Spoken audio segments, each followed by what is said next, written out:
너 또 사고 쳤냐?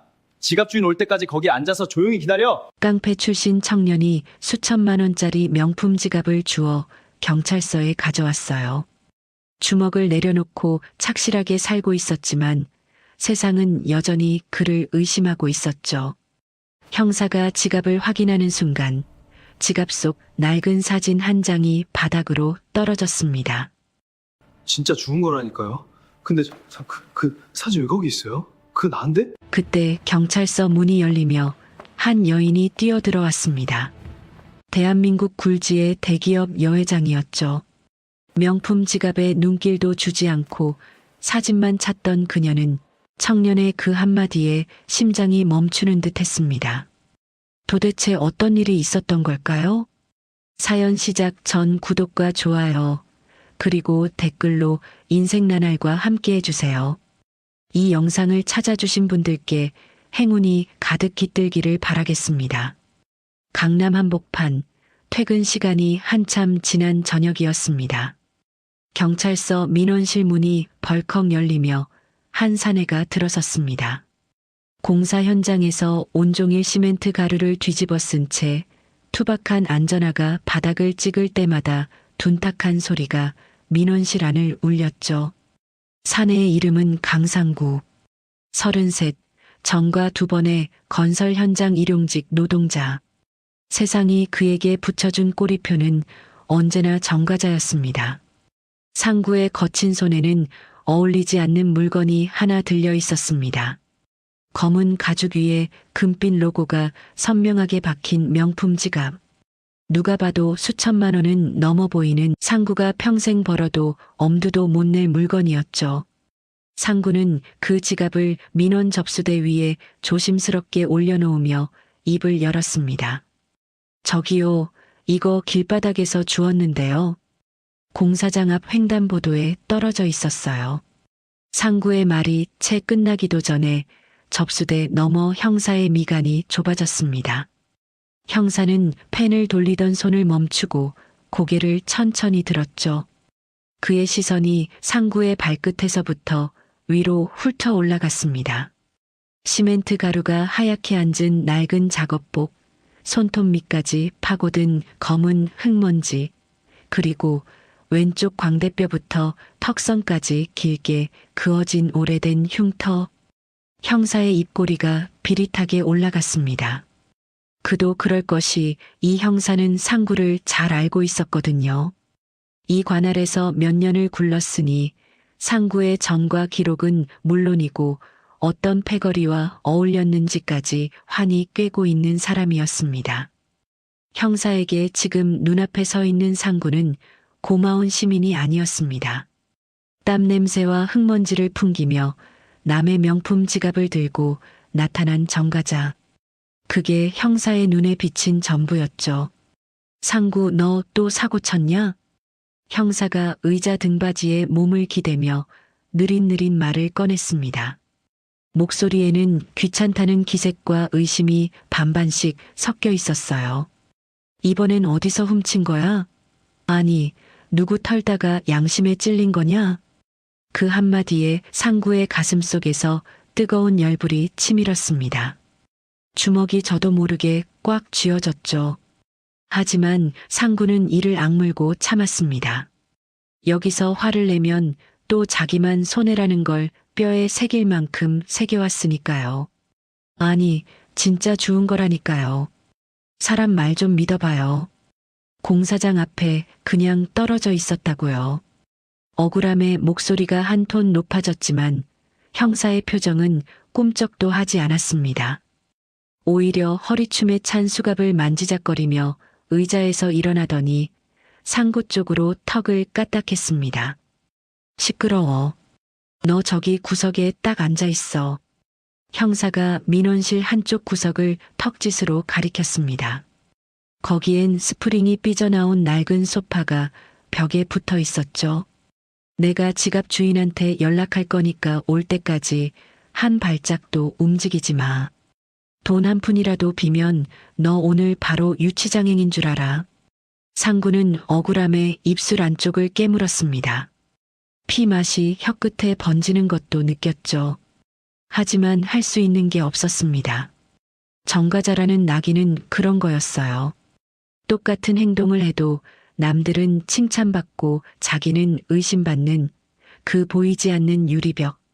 상구는 무거운 몸을 끌고 소파로 가서 처박히듯 앉았습니다. 삐걱 하는 소파의 비명이 조용한 민원실에 쓸쓸하게 울렸죠. 그때였습니다. 형사가 지갑의 내용물을 확인하려고 지갑을 거꾸로 들고 탈탈 털었습니다. 카드 몇 장과 영수증 쪼가리들이 접수대 위에 흩어지는 찰나 카드 지갑 깊숙한 곳에 꽁꽁 끼워져 있던 작은 사진 한 장이 바닥으로 툭 떨어졌습니다. 빛이 바래고 모서리가 다른 오래되어도 한참 오래된 사진이었어요. 형사는 거들떠보지도 않았습니다. 하지만 소파에 앉아있던 상구의 눈이 무심코 그 사진에 꽂혔죠. 가만히 있을 수만은 없었던 상구는 몸을 일으켜 바닥에 사진을 주워들었습니다. 그리고 그 순간 상구의 온 세계가 멈췄습니다. 사진 속에는 3살쯤 되어 보이는 사내아이가 있었어요. 커다란 막대 사탕을 입에 문 채 해맑게 웃고 있는 아이. 볼에는 사탕 자국인지 뭔가 묻어 있었고 눈을 반달처럼 찡긋 감은 그 표정이 어찌나 환한지 보는 사람까지 절로 미소 짓게 만드는 얼굴이었죠. 하지만 상구는 웃지 못했습니다. 사진을 든 손이 부들부들 떨리기 시작했으니까요. 왼쪽 눈 밑에 작은 점, 뭔가를 고집스럽게 담은 듯한 입술 모양.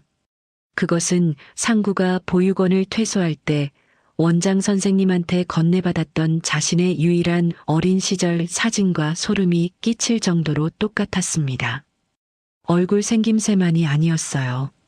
사탕을 쥔 손의 각도, 살짝 기울어진 고개, 심지어 배경에 깔린 노란 벽지의 무늬까지 상구의 가슴 깊은 곳에서 설명할 수 없는 진동이 올라왔습니다. 이게 왜 이 지갑에 있어? 심장이 미친 듯이 뛰기 시작했습니다. 귀가 먹먹해질 만큼 심장 소리가 크게 울렸죠. 상구는 사진을 든 채 멍하니 서서 숨도 제대로 쉬지 못했습니다. 바로 그때 경찰서 정문이 벌컥 열렸습니다. 숨을 헐떡이며 한 여성이 뛰어들어왔습니다. 단정하게 빗어올린 짙은 갈색 머리카락, 까만 정장 위에 은은하게 빛나는 진주 브로치. 화장은 옅었지만 숨길 수 없는 품위가 온몸에서 풍기는 여성이었죠. 나이는 60을 넘긴 듯 했지만 눈빛만은 이글이글 타올랐습니다. 마치 세상에서 가장 소중한 것을 잃어버린 사람처럼.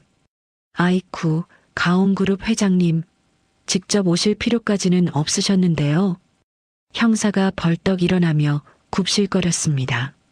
아까 상구를 대하던 태도와는 180도 달라진 목소리였죠. 하지만 여 회장의 눈에는 형사 따위는 들어오지도 않는 듯 했습니다. 그녀는 접수대 위에 놓인 지갑을 보자마자 거의 달려들다시피 다가갔습니다. 그런데 지갑을 집어든 그녀의 손이 향한 곳은 카드 칸도, 지폐 칸도 아니었습니다. 여 회장은 다급하게 지갑 안을 뒤적이다가 뭔가 비어있는 걸 발견하고는 얼굴이 하얗게 질렸습니다. 바로 그 사진이 없었던 거예요.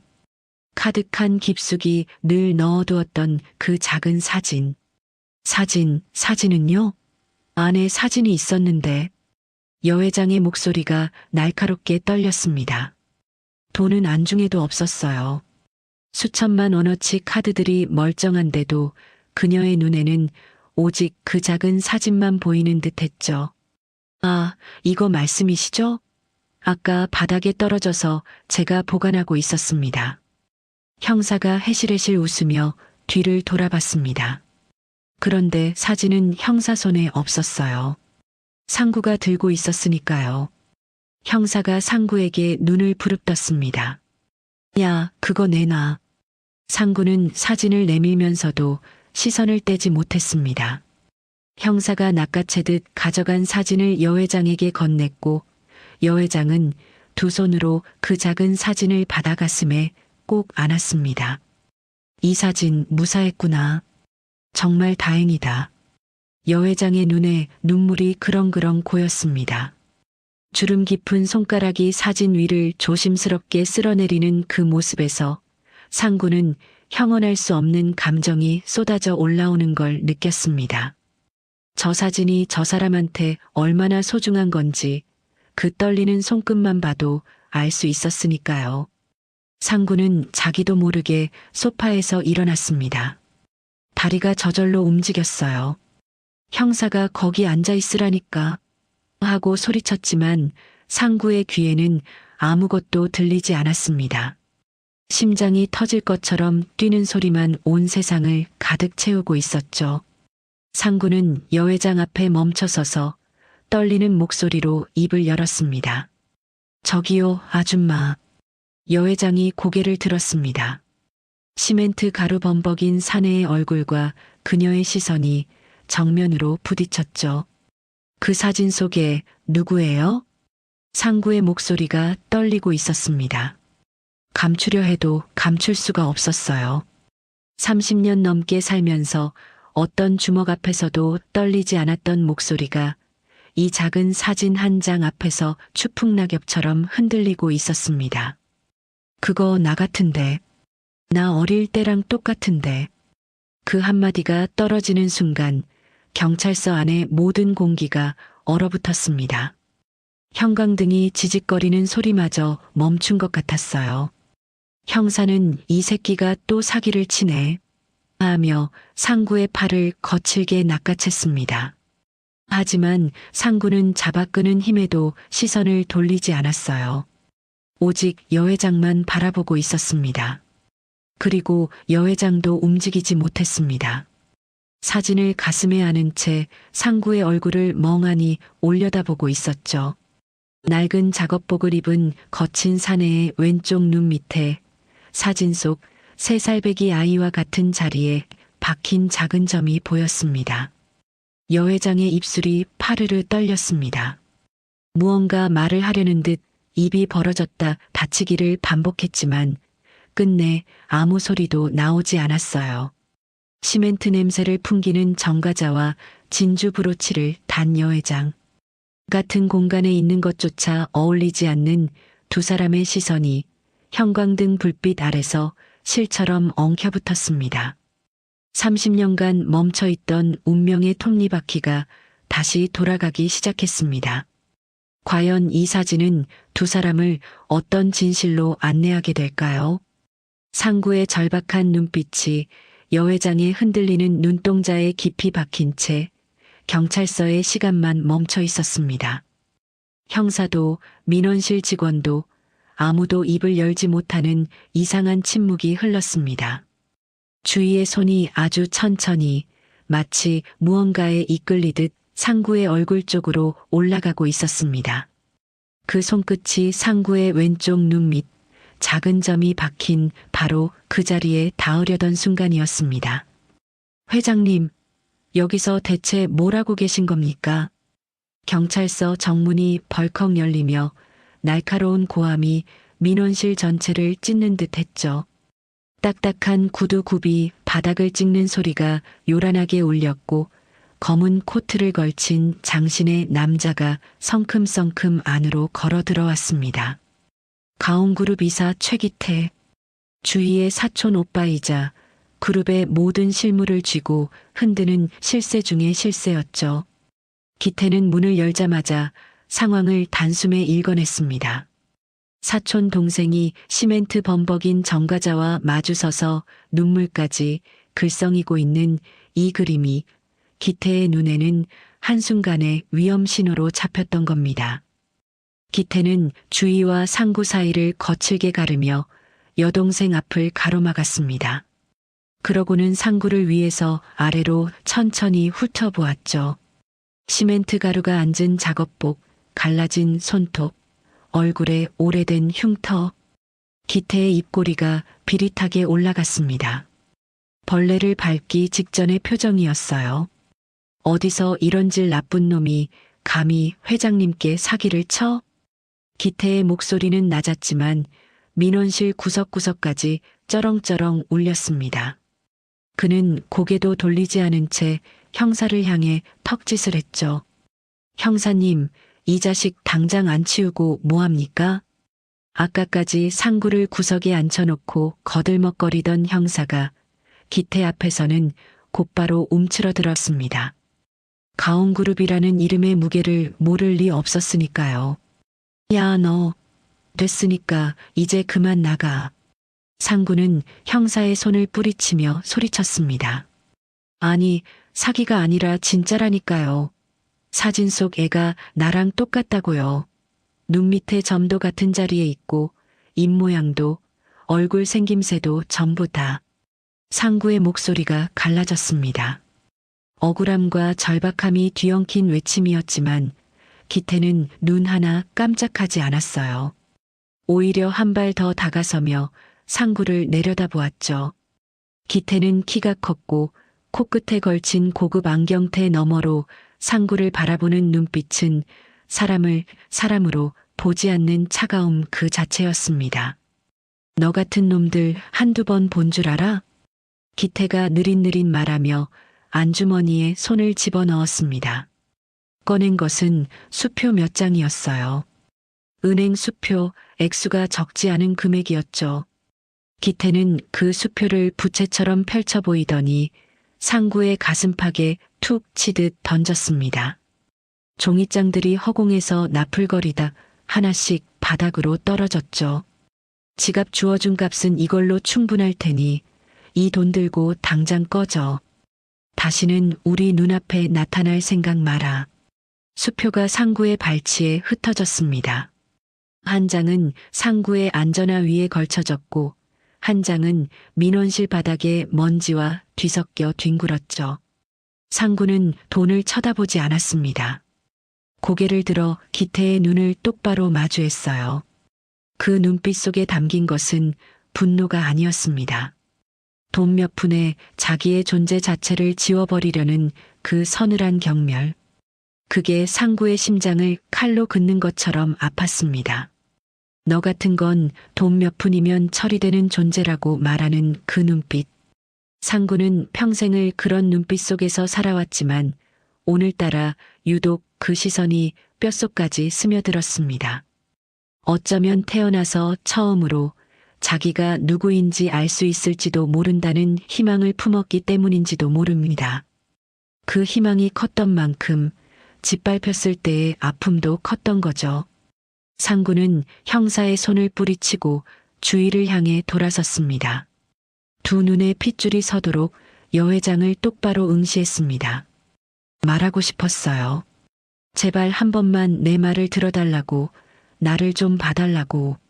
하지만 입이 열리기도 전에 기태가 주위의 어깨를 감싸며 몸을 돌려 세웠습니다. 가시죠, 회장님.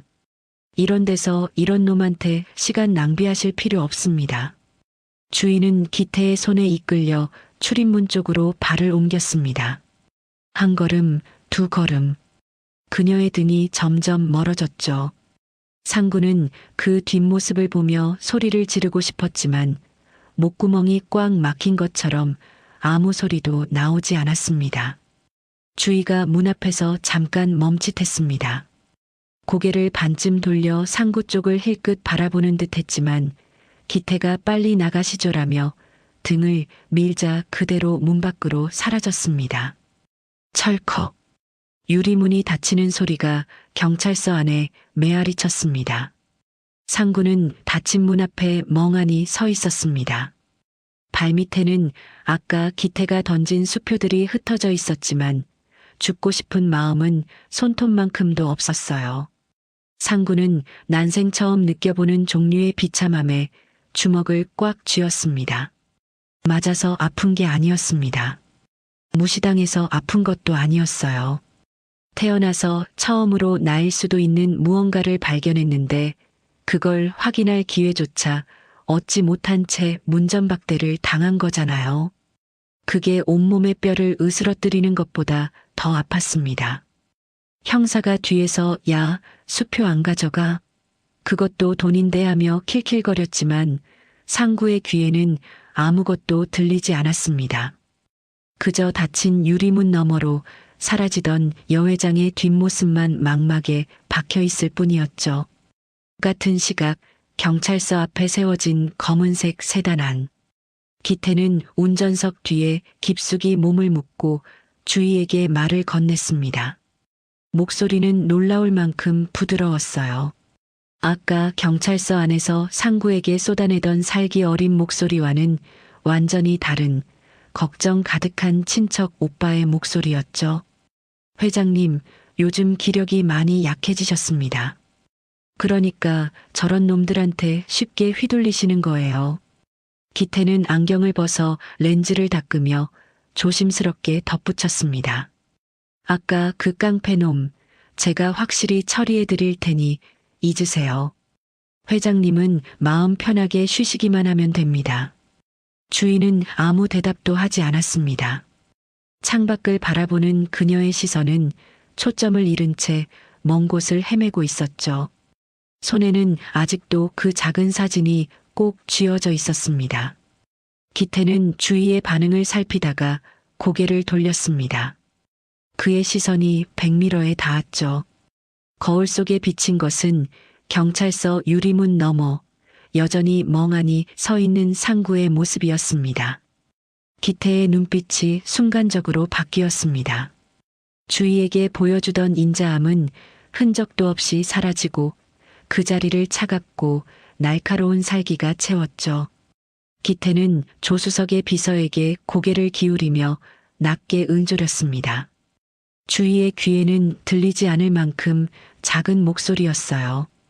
방금 그놈 누군지 알아봐. 이름, 주소, 전과 기록, 어디서 일하는지까지 전부 다. 비서가 고개를 끄덕이자 기태는 한마디를 더 얹었습니다. 그리고 다시는 입 못 놀리게 조용히 처리해. 세단이 미끄러지듯 출발했습니다. 경찰서 앞 가로등 불빛이 차창을 스쳐 지나가고 상구의 실루엣이 백미로 속에서 점점 작아졌죠. 기태의 입꼬리가 아주 미세하게 올라갔습니다. 하지만 그건 웃음이 아니었어요. 위협을 감지한 포식자가 먹잇감의 위치를 확인했을 때 짓는 그런 종류의 표정이었습니다. 상구는 아직 몰랐습니다. 선의로 주운 지갑 하나가 자기 발밑에 보이지 않는 거대한 덫을 깔아놓았다는 사실을 말이죠.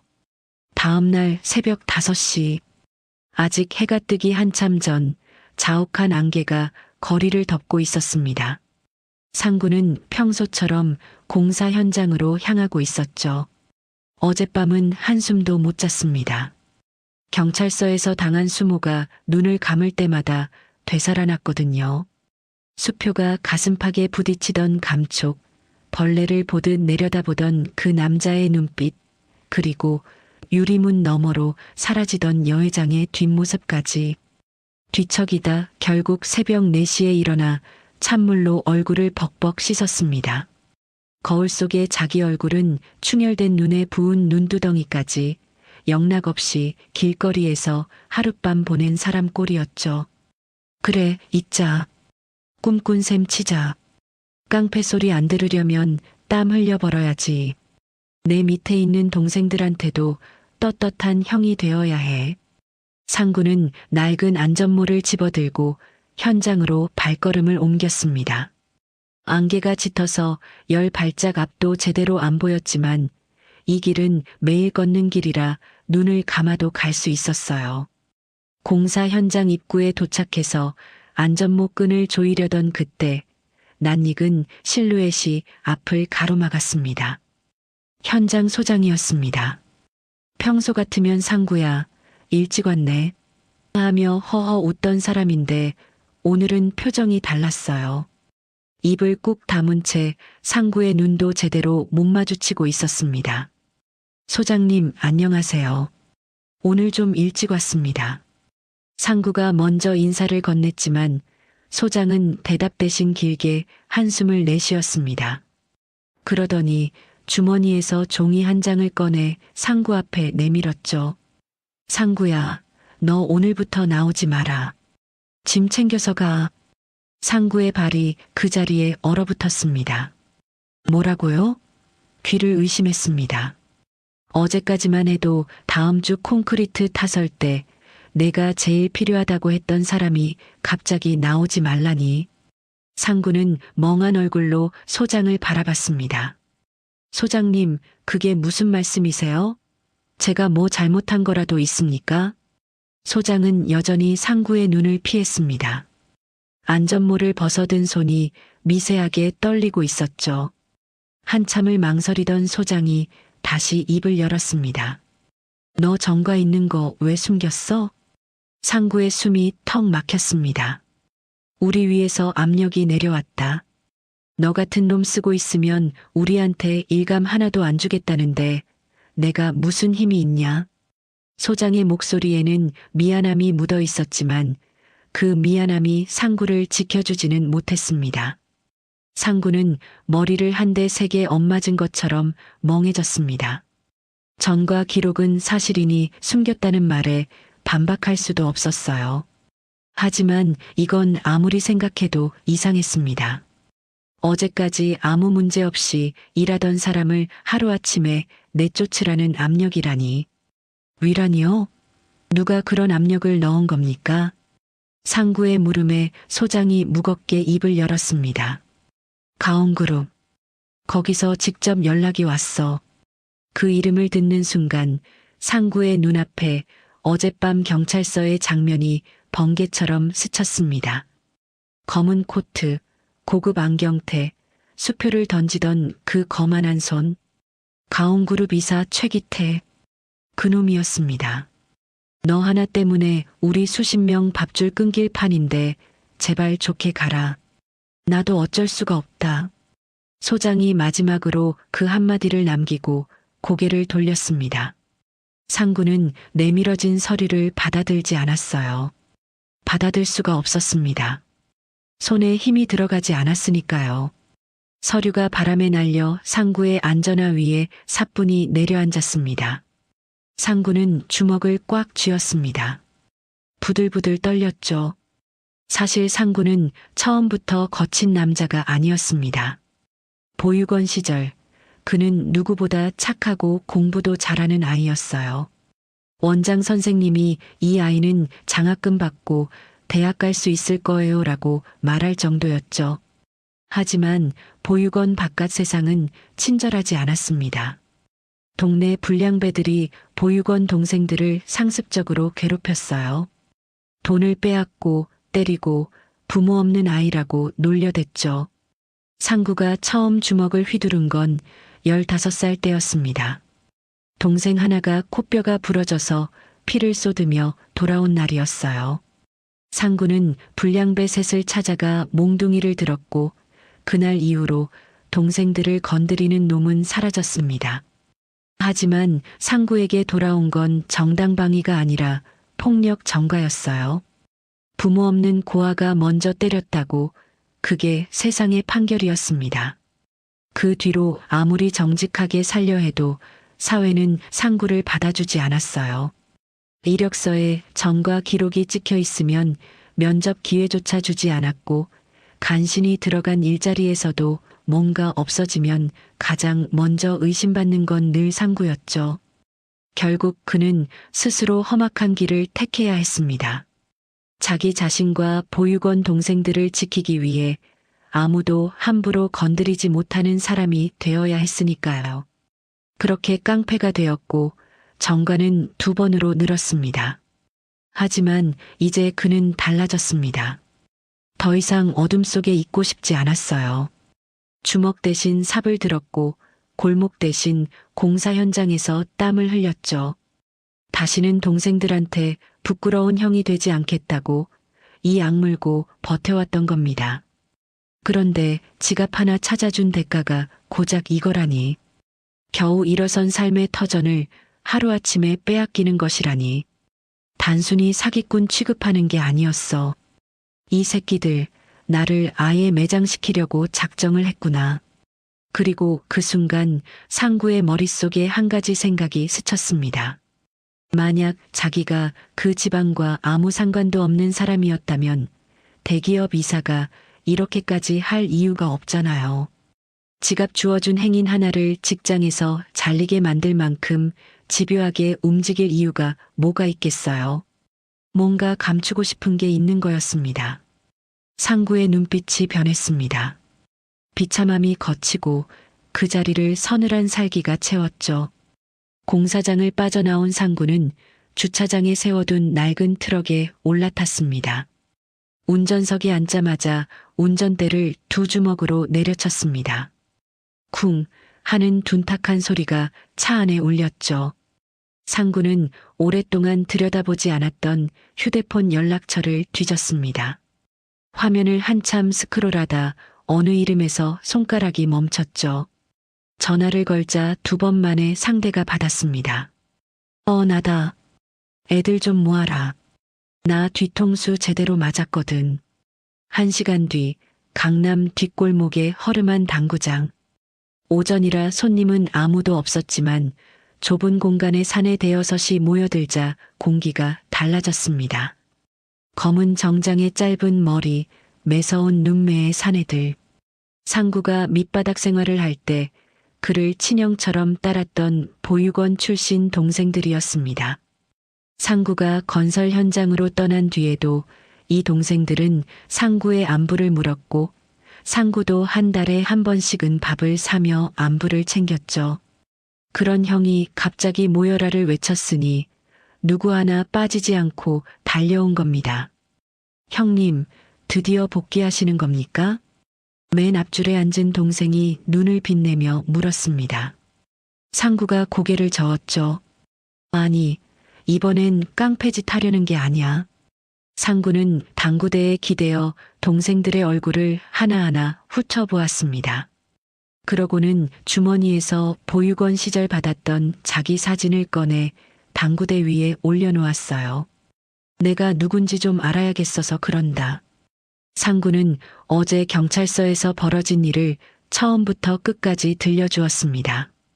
지갑 속에 있던 자기 어린 시절과 똑같은 사진, 그 사진을 안고 울던 재벌 회장, 그리고 그 자리를 개판으로 만들며 자기를 쫓아낸 최기태라는 남자까지. 동생들의 표정이 점점 굳어졌죠. 그 집안에 30년 전 무슨 일이 있었는지 알아내.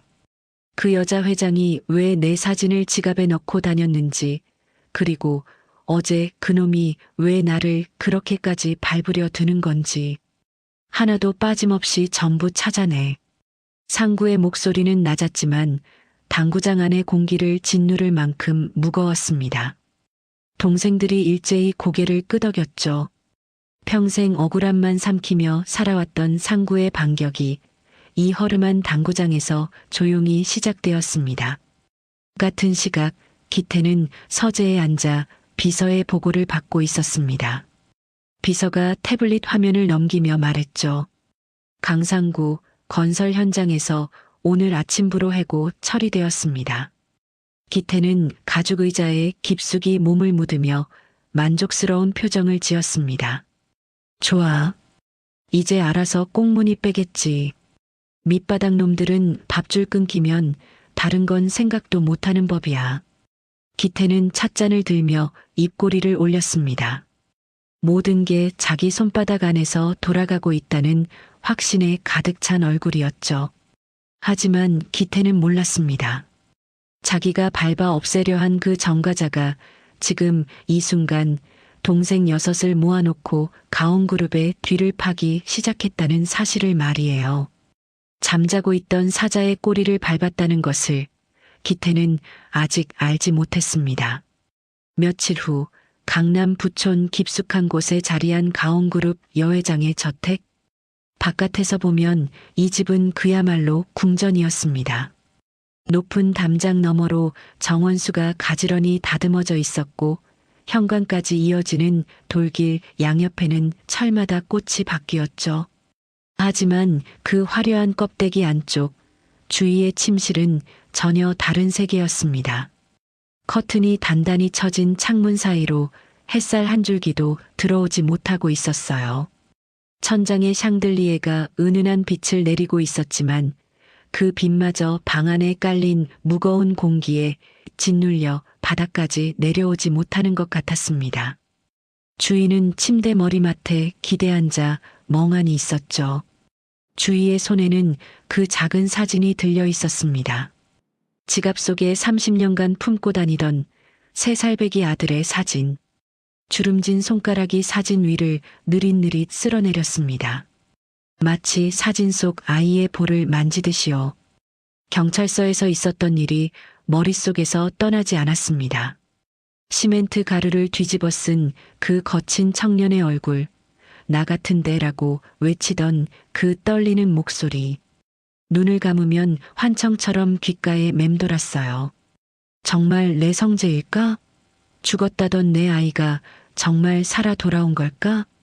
주희의 가슴 깊은 곳에서 무언가 뜨거운 것이 올라왔습니다. 30년간 얼어붙어 있던 희망이라는 감정이 조심스럽게, 아주 조심스럽게 고개를 들고 있었죠. 사진 속 아이의 왼쪽 눈 밑에 있는 작은 점. 어제 경찰서에서 본 그 청년의 같은 자리에도 같은 점이 있었습니다. 우연이라고 치기엔 너무나 정확했어요. 주희의 눈에 눈물이 고이기 시작했습니다. 그때 침실 문이 소리 없이 열렸습니다. 회장님, 또 그 사진 보고 계십니까? 기태였습니다. 목소리는 부드러웠어요. 걱정 가득한 친척 오빠의 목소리. 기태는 느릿한 걸음으로 침대 곁에 다가와 주희의 어깨를 지그시 눌렀습니다. 그 손길은 따뜻했지만 주희는 자기도 모르게 어깨가 움츠러드는 걸 느꼈죠. 왜 그런지는 주희 본인도 몰랐습니다. 마음을 편히 가지셔야 한다니까요. 경찰서에서 무슨 일이 있었는지 저도 알고 있지만 그런 건 잊으시는 게 좋습니다. 기태는 침대 옆 탁자에 은쟁반을 내려놓았습니다. 쟁반 위에는 하얀 알약 2알과 물이 담긴 유리잔이 놓여 있었죠. 기태가 약을 집어 주희의 손바닥 위에 올려놓으며 말했습니다. 의사 선생님이 특별히 처방해 주신 안정제예요. 요즘 잠도 못 주무시잖아요. 이거 드시고 한숨 푹 주무세요. 주희는 손바닥 위의 알약을 내려다보았습니다. 하얗고 작은 알약 2알. 이 약을 먹기 시작한 게 언제부터였는지 정확히 기억나지 않았어요. 기태가 건강을 위해서라며 가져다 준 게 몇 년 전이었을 겁니다. 먹고 나면 머리가 몽롱해지고 온몸에 힘이 빠졌지만 대신 잠은 잘 왔거든요. 주희는 거부감 없이 알약을 입에 넣고 물을 한 모금 삼켰습니다. 하지만 그 약의 정체를 주희는 몰랐습니다. 안정제라는 이름 뒤에 숨겨진 진짜 목적. 그것은 주희의 기억을 안개처럼 흐릿하게 만들고 판단력을 무디게 하고 무기력함 속에 가두어두기 위한 기태의 무기였습니다. 몇 년째 이 약을 먹어온 주희는 점점 바깥 세상과 단절되어 갔고 기태가 하는 말에 저항할 기력조차 잃어가고 있었던 거죠. 약 기운이 퍼지기 시작했습니다. 주희의 눈꺼풀이 천천히 무거워졌어요. 손에 쥐고 있던 사진의 윤곽이 흐릿해지고 방 안의 불빛이 물속에서 보는 것처럼 일렁거렸습니다. 그 순간 기태의 목소리가 달라졌습니다.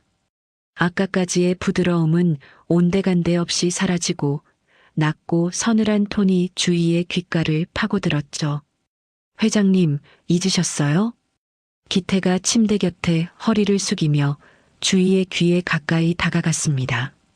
30년 전 그 끔찍한 불길 속에서 성재는 부군과 함께 떠났습니다. 화재가 어찌나 컸던지 수습할 것조차 남지 않았잖아요.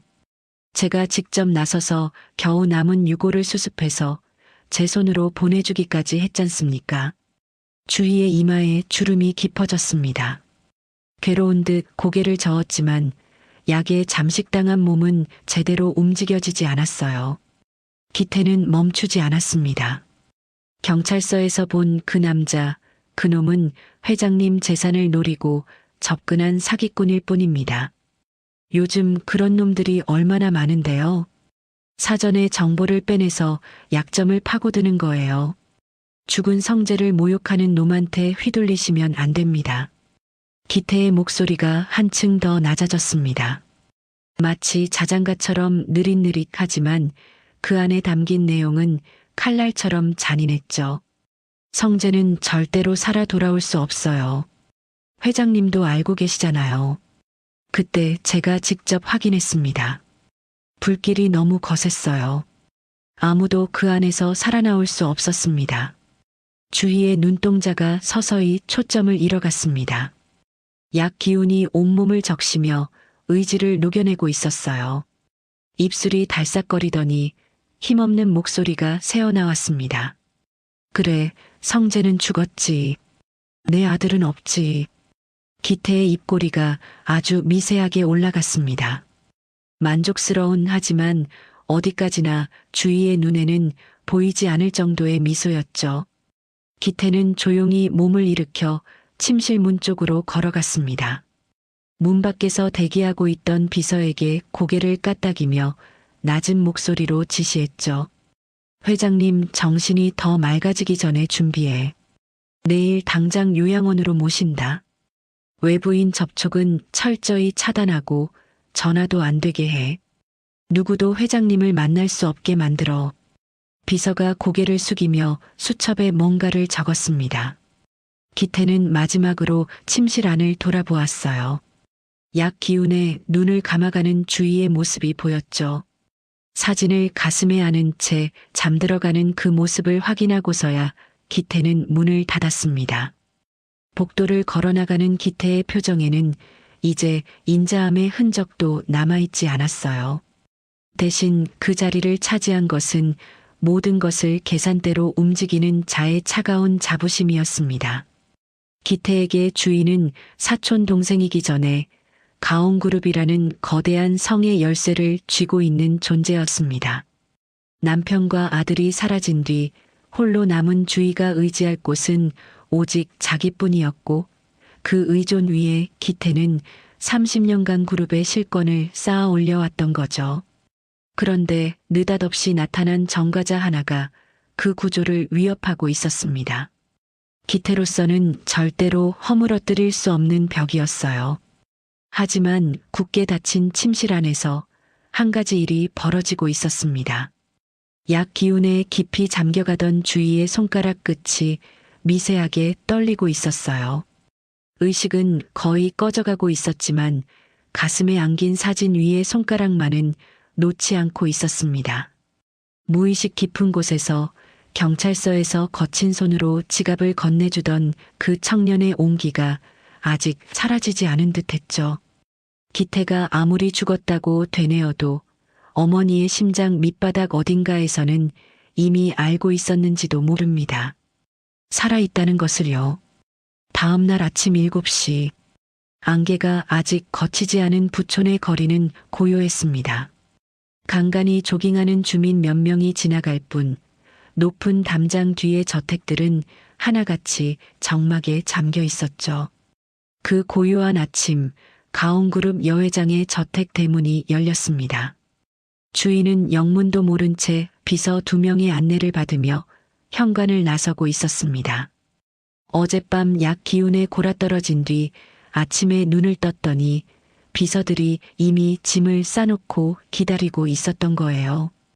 옷도 비서들이 골라놓은 것을 입었고 아침밥도 먹지 못한 채 현관까지 끌려 나온 셈이었죠. 주위의 머리는 아직 몽롱했습니다. 약 기운이 완전히 가시지 않아 발걸음이 불안정했고 주변 풍경이 물에 비친 것처럼 일렁거렸어요.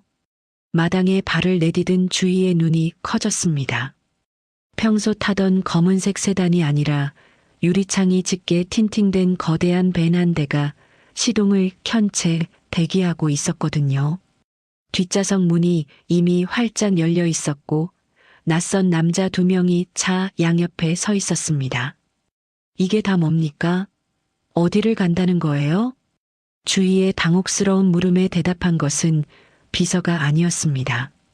현관 기둥 옆에 서 있던 기태가 느릿한 걸음으로 다가오며 입을 열었죠. 회장님, 요즘 기력이 너무 쇠하셔서 걱정이 많았습니다. 조용한 곳에서 푹 쉬시면 좋겠다 싶어 좋은 요양원을 알아봤어요. 가서 한 달만 쉬다 오시죠. 기태의 목소리는 여전히 부드러웠지만 주위의 등줄기에 서늘한 기운이 흘렀습니다. 요양원이라니. 보고받은 적도 없고 동의한 적은 더더욱 없는 일이잖아요. 주인은 비틀거리는 다리에 힘을 주며 뒷걸음질을 쳤습니다. 아니, 이건 내가 보고받은 적도 없는 일이에요. 나 안 가요. 못 갑니다.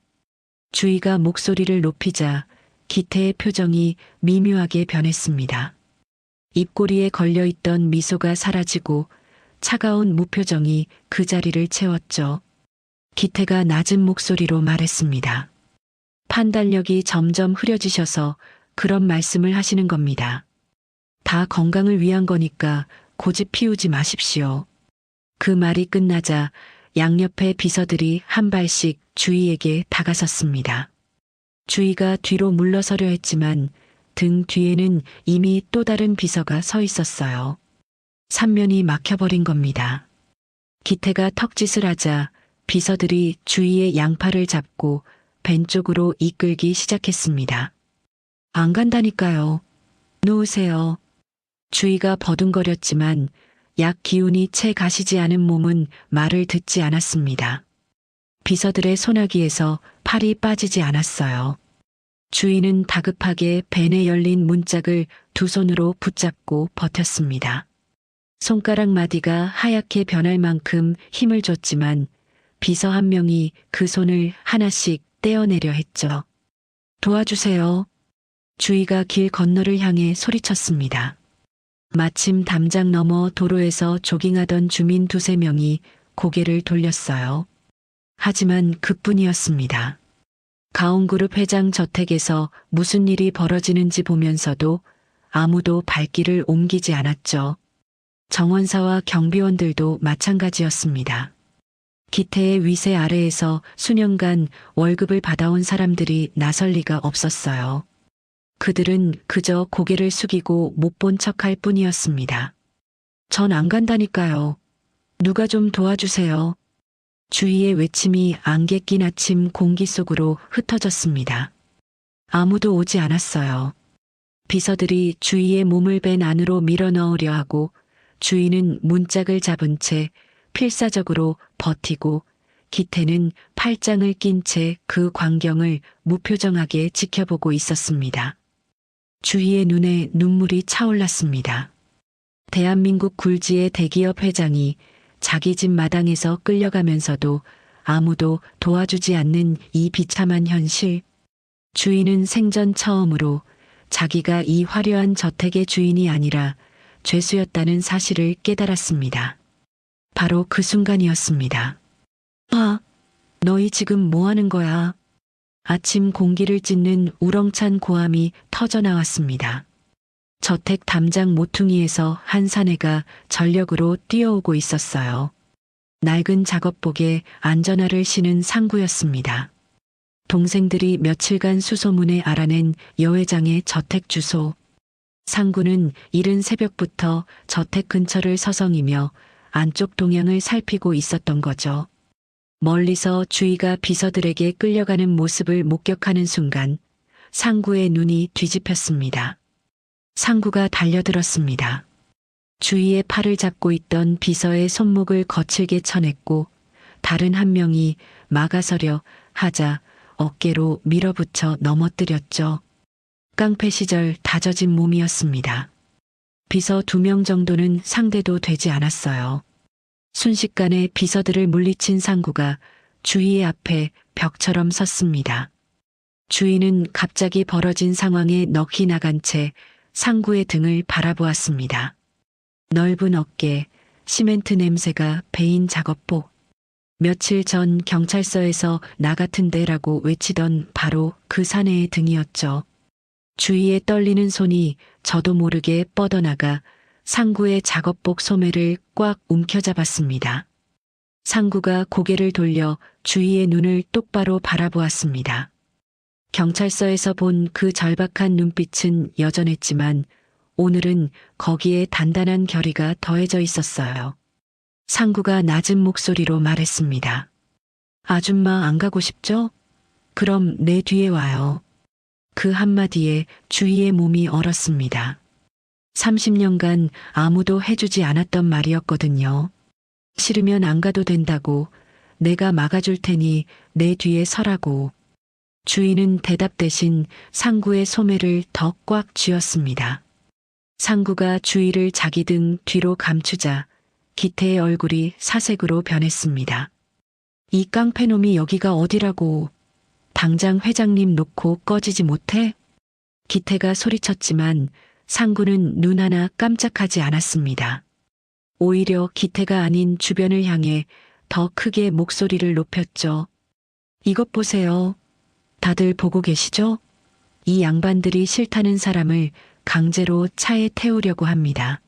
이거 납치 아니에요? 상구의 고함에 상황이 달라졌습니다. 아까는 못 본 척 지나가던 조깅족들이 하나둘 발길을 멈추고 담장 쪽을 바라보기 시작했어요. 이웃 저택의 경비원이 무전기를 들었고 지나가던 차량 한 대가 속도를 줄이며 창문을 내렸죠. 수군거리는 소리가 점점 커졌습니다. 기태의 이마에 식은땀이 맺혔습니다. 기태에게 점잖은 사업가라는 이미지는 목숨보다 중요한 것이었어요. 가온그룹의 대외적인 얼굴이자 주주들과 언론 앞에서 쌓아 올린 신용 그 자체였으니까요. 이 자리에서 강제로 사촌 동생을 차에 태우는 장면이 퍼지면 그 이미지는 하루아침에 무너질 수 있었습니다. 기태는 이를 악물었습니다. 그리고 주변의 눈을 의식하며 목소리를 낮춰 주위에게 말했죠. 회장님, 저 사기꾼 말을 듣는 건 안 된다고 하지 않았습니까? 제발 정신 차리세요. 주인은 상구의 등 뒤에서 기태를 바라보았습니다. 30년간 자기를 보살펴준 사촌 오빠. 하지만 지금 이 순간 주위의 눈에 비친 기태는 보살핌이 아닌 감시의 얼굴을 하고 있었습니다. 어젯밤 약을 건네며 속삭이던 그 서늘한 목소리가 떠올랐어요. 주희가 입을 열었습니다. 나는 최 이사님 말도 믿을 수가 없게 됐어요. 기태의 눈이 떨렸습니다. 주희가 상구의 소매를 잡은 채 한 발 앞으로 나섰죠. 가죠. 그 짧은 한마디에 기태는 아무 말도 하지 못했습니다. 주변에 모여든 사람들의 시선이 자기를 향하고 있었고 여기서 더 실랑이를 벌이면 돌이킬 수 없는 상황이 된다는 걸 기태도 알고 있었으니까요. 기태는 주먹을 꽉 쥔 채 두 사람이 걸어나가는 모습을 지켜볼 수밖에 없었습니다. 상구는 주희를 데리고 저택 담장을 돌아 주차해둔 낡은 트럭으로 향했습니다. 페인트가 벗겨지고 범퍼가 찌그러진 어디서 봐도 부총과는 어울리지 않는 차였죠. 상구가 조수석 문을 열어주자 주인은 잠깐 멈칫했습니다. 이 차를 타는 순간 자기가 알던 세계에서 완전히 벗어나게 된다는 걸 본능적으로 느꼈는지도 몰라요. 하지만 주인은 트럭에 올라탔습니다. 상구가 운전석에 올라타 시동을 걸었습니다. 낡은 엔진이 부르릉 거친 소리를 내며 깨어났고 트럭은 안개 낀 부촌의 도로를 빠져나가기 시작했죠. 백미러에 비친 저택이 점점 작아지고 기태의 실루엣이 안개 속으로 사라질 때까지 주인은 한 번도 뒤를 돌아보지 않았습니다. 상구의 낡은 트럭은 도심을 한참 벗어나 인적 드문 강변 벌판에 멈춰 섰습니다. 엔진이 꺼지자 차 안에는 숨막히는 침묵만이 남았죠. 창밖으로 갈대밭이 바람에 흔들리고 멀리 강물이 느릿느릿 흐르고 있었지만 두 사람의 귀에는 아무 소리도 들어오지 않는 것 같았습니다. 주인은 조수석에 앉은 채 두 손을 무릎 위에 가지런히 올려놓고 있었습니다. 저택 앞에서 기태에게 당당히 한마디를 던지고 트럭에 올라탔을 때는 분명 결연한 표정이었는데 막상 낯선 청년과 단둘이 남게 되자 긴장을 숨길 수가 없었어요. 이 사내가 정말 누구인지도 모르는 채 어디로 가는지도 모르는 트럭에 올라탄 겁니다. 주희의 손끝이 미세하게 떨리고 있었죠. 여기 왜 데려온 거니? 주희의 목소리가 떨렸습니다. 상구는 대답 대신 거친 손으로 얼굴을 쓸어내리며 운전대에 이마를 기댔습니다. 한참을 그렇게 있다가 상구가 고개를 들지 않은 채 낮은 목소리로 입을 열었어요. 아줌마가 가진 그 지갑 속 사진, 진짜 누구예요? 주희의 숨이 멎는 것 같았습니다. 사진. 다시 그 사진 이야기. 경찰서에서 이 청년이 나 같은데라고 외치던 그 순간이 떠올랐죠. 주희는 품 안에 지갑을 꺼내 가슴에 안듯이 감싸쥐며 눈물을 글썽였습니다. 내 아들이란다. 그 한마디를 꺼내는데 주희의 온 힘이 들었습니다.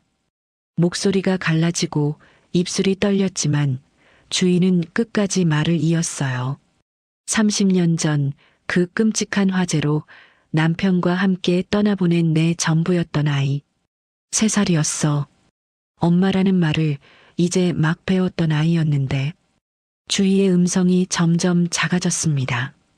30년간 가슴에 묻어두었던 말을 처음으로 낯선 사람에게 꺼내놓는 거였으니까요. 트럭 안의 공기가 무겁게 가라앉았습니다. 상구는 운전대에서 이마를 떼고 천천히 몸을 일으켰습니다. 그리고는 작업복 주머니 깊숙한 곳에 손을 집어넣었죠. 손가락 끝에 닿은 것은 가재 손수건에 감싸인 작은 물건이었습니다. 상구는 그것을 조심스럽게 꺼내 손수건을 한 겹 한 겹 펼쳤어요. 그 안에는 모서리가 닳고 빛이 바랜 작은 사진 한 장이 들어 있었습니다. 이거 내가 보육원에서 나올 때 원장 선생님한테 받은 겁니다. 내가 가진 유일한 사진이에요. 상구의 손이 떨리고 있었습니다. 이 사진은 상구에게 세상에서 단 하나뿐인 물건이었거든요.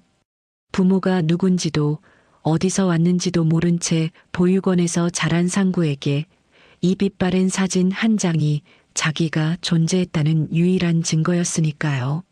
나도 부모가 누군지 모릅니다. 왜 버려졌는지도 몰라요. 평생을 밑바닥에서 괴물처럼 살았어요. 상구가 사진을 주희 쪽으로 내밀었습니다.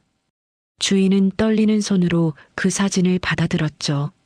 그리고 자기 지갑 속의 사진을 꺼내 2장을 나란히 놓았습니다. 차 안의 공기가 얼어붙었습니다. 2 사진 속의 아이는 같은 아이였습니다.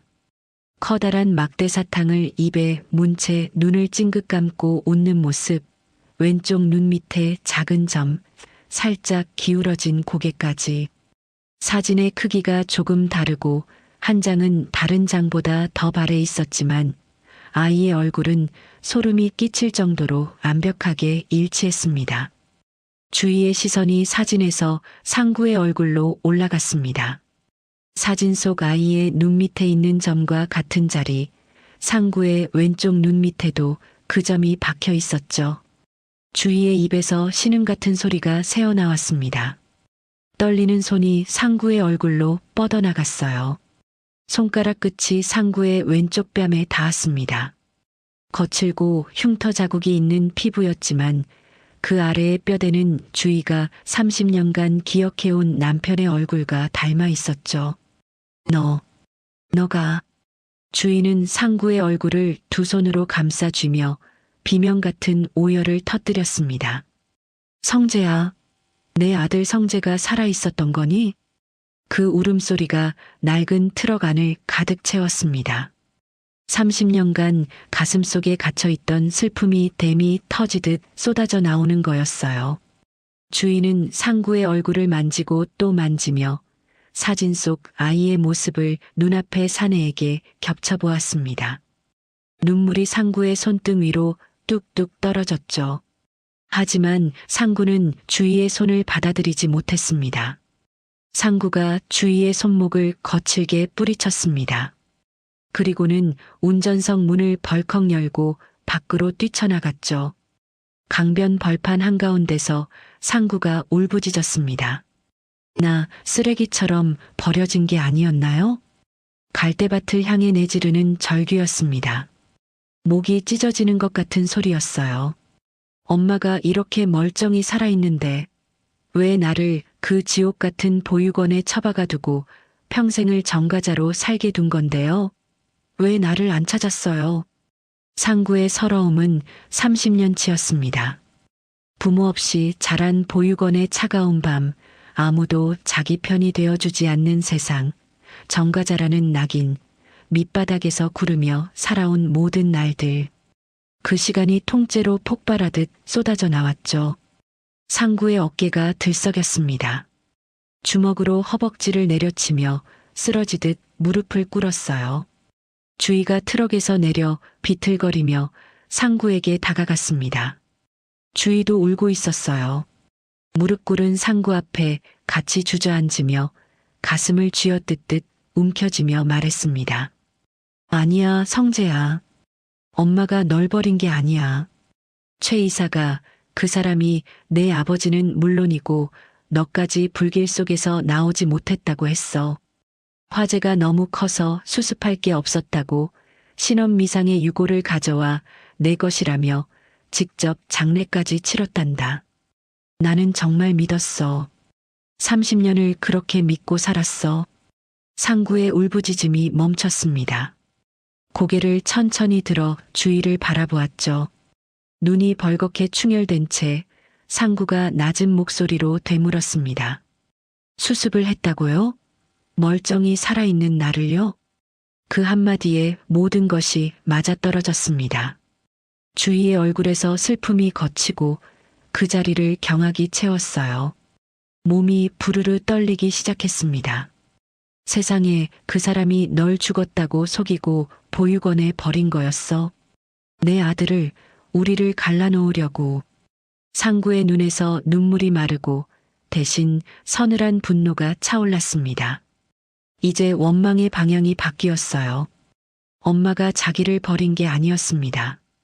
누군가가 의도적으로 엄마와 자기 사이를 갈라놓은 거였죠. 30년간 엄마는 자기가 죽은 줄 알고 울었고 자기는 버림받은 줄 알고 밑바닥에서 굴렀던 겁니다. 그 모든 비극의 설계자가 한 사람이라는 사실에 상구의 이가 갈렸습니다. 두 사람은 강변 벌판 한가운데서 서로를 부둥켜 안고 한참을 울었습니다. 갈대밭 사이로 바람이 불었고 멀리서 강물 소리가 났지만 두 사람에게는 서로의 울음소리밖에 들리지 않았어요. 30년이라는 시간이 만들어낸 상처가 어찌나 깊었던지 두 사람 모두 쉽게 울음을 멈출 수가 없었습니다. 한참이 지나서야 상구가 먼저 이성을 되찾았습니다. 소매로 거칠게 눈물을 닦고 주위에 젖은 뺨을 투박한 손으로 닦아주었죠. 이제 울지 마요. 상구의 목소리는 아직 갈라져 있었지만 그 안에 단단한 결의가 묻어 있었습니다. 사진만으로는 부족합니다. 그놈이 발뺌할 수 없게 아무도 부정할 수 없는 확실한 증거가 필요해요. 주인은 눈물 사이로 상구의 눈을 바라보았습니다. 그 눈빛을 보는 순간 주인은 알았어요. 이 청년이 방법을 찾을 거라는 걸. 주희가 상구의 거친 손을 두 손으로 꼭 잡았습니다. 그래, 유전자 검사를 하자. 그 사람이 다시는 우리 사이를 갈라놓지 못하게. 이 엄마가 반드시 너를 되찾을 거야. 상구는 대답 대신 고개를 끄덕이고 자리에서 일어났습니다. 주희의 손을 잡아 일으킨 뒤 트럭 조수석 문을 열어주었죠. 두 사람은 비장한 얼굴로 다시 트럭에 올라탔습니다. 시동을 건 상구가 핸들을 돌리자 낡은 트럭이 강변 벌판을 빠져나가 도심 방향으로 달리기 시작했습니다. 아무도 부정할 수 없는 진실을 손에 쥐기 위해 유전자 검사소를 향해서요. 같은 시각 상구의 낡은 트럭에 주위를 빼앗긴 저택안은 전쟁터가 되어 있었습니다. 기태는 서재에서 닥치는 대로 물건을 집어 던지고 있었어요. 책상 위의 서류철이 벽에 부딪혀 흩어지고 찻잔이 바닥에 떨어져 산산조각이 났죠. 평소 완벽하게 빗어 넘기던 머리카락이 이마 위로 흘러내렸고 안경테를 쥔 손이 부들부들 떨리고 있었습니다. 감히 내 눈앞에서 최주희를 채가 그 정가자 놈이. 기태의 고함이 서재 밖까지 울려 퍼졌습니다. 문 앞에서 대기하고 있던 비서가 움찔했지만 감히 안으로 들어가지 못하고 서 있었죠. 기태는 깨진 찻잔 조각을 밟으며 서재를 왔다 갔다 했습니다. 30년간 쌓아 올린 계획이 공사판 인부 하나 때문에 흔들리고 있었어요. 주희가 자기 손 안에서 벗어났다는 사실, 그것이 기태를 미치게 만들고 있었습니다. 하지만 기태는 기태였습니다. 분노는 오래가지 않았어요. 깨진 찻잔 조각 위에 선 채 거친 숨을 몰아쉬던 기태의 눈빛이 서서히 가라앉기 시작했습니다. 이마 위로 흘러내린 머리카락을 손가락으로 쓸어 넘기며 기태는 다시 차가운 계산기를 돌리기 시작했죠. 저 두 사람이 갈 곳은 뻔했습니다. 사진만으로는 아무것도 증명할 수 없으니 반드시 유전자 검사를 하러 갈 겁니다. 그게 30년 전의 진실을 확인할 수 있는 유일한 방법이니까요.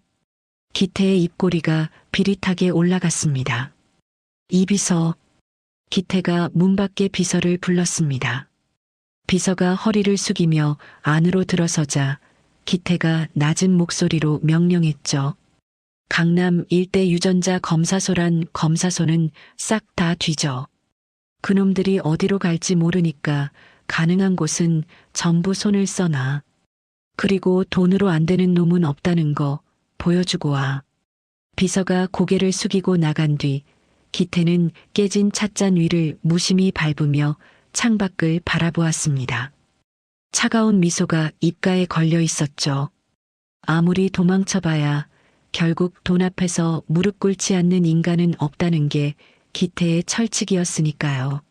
한편 그 시각 상구와 주인은 시내의 한 유전자 검사소에 도착해 있었습니다. 소규모 건물 3층에 자리한 검사소의 복도는 조용했어요. 하얀 벽에 형광등 불빛이 차갑게 내려앉은 대기실에 두 사람이 나란히 앉아 있었죠. 접수를 마치고 검사 순서를 기다리는 중이었습니다. 주희가 조심스럽게 손을 뻗어 상구의 손을 잡으려 했습니다. 하지만 상구는 그 기척을 느끼자 어색한 듯 슬쩍 손을 빼서 무릎 위에 올렸어요. 강변에서 함께 울고 서로를 부둥켜 안았지만 이렇게 조용히 나란히 앉아 있으니 30년이라는 거리가 다시 느껴지는 듯 했습니다. 저 회장님. 상구가 입을 열었습니다. 엄마라는 단어가 혀끝까지 차올랐지만 그 두 글자가 입 밖으로 나오지 않았어요. 어린 시절 그 단어를 불러본 적이 한 번도 없었으니까요. 한 번도 불러보지 못한 단어는 쉽게 입에 붙지 않았죠. 너무 겁먹지 마요. 이게 끝나야 그 인간도 더는 장난질 못 칠 테니까. 상구의 서툰 위로였습니다.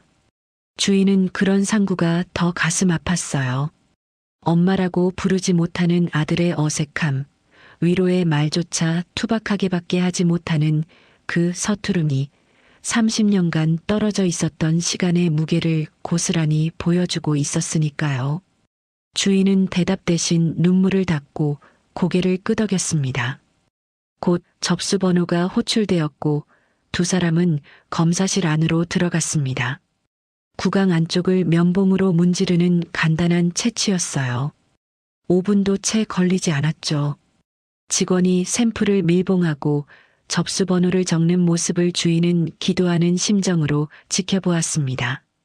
이 작은 면봉 2개가 30년간의 거짓말을 무너뜨릴 유일한 열쇠라는 걸 알고 있었으니까요. 하지만 두 사람이 검사실에 들어가 있던 바로 그 시간, 건물 뒤편에서는 전혀 다른 일이 벌어지고 있었습니다. 검사소 건물 비상구 계단. 콘크리트 벽 사이에 좁고 어두운 공간에 두 사람이 마주 서 있었습니다. 한 사람은 기태의 비서였고 다른 한 사람은 이 검사소의 직원이었죠. 비서가 안주머니에서 두툼한 봉투를 꺼내 직원에게 내밀었습니다. 봉투가 열리자 빽빽하게 채워진 지폐 다발이 비상등 불빛에 번뜩였어요.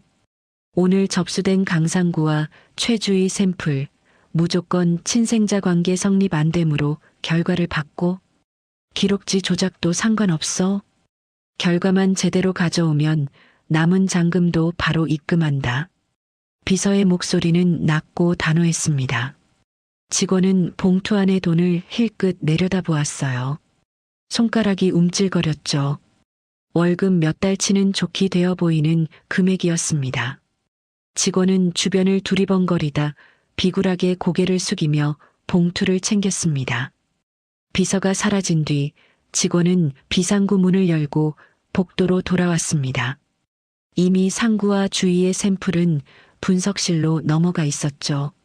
직원은 분석실 문을 열고 안으로 들어갔습니다. 하얀 가운을 입은 채 분석 장비 앞에 선 직원의 손이 바쁘게 움직였어요. 상구의 이름이 적힌 봉투를 열고 구강상피세포가 묻은 면봉을 꺼냈습니다. 그리고는 미리 준비해둔 전혀 다른 사람의 샘플로 내용물을 바꿔치기 했죠. 상구의 면봉은 비닐봉지에 쓸어 담겨 쓰레기통 속으로 사라졌습니다. 직원은 조작된 샘플을 분석기에 넣으며 중얼거렸습니다. 미안하지만 정가자가 대기업 회장 아들 되는 꼴은 못 보겠네. 분석기가 윙 소리를 내며 돌아가기 시작했습니다.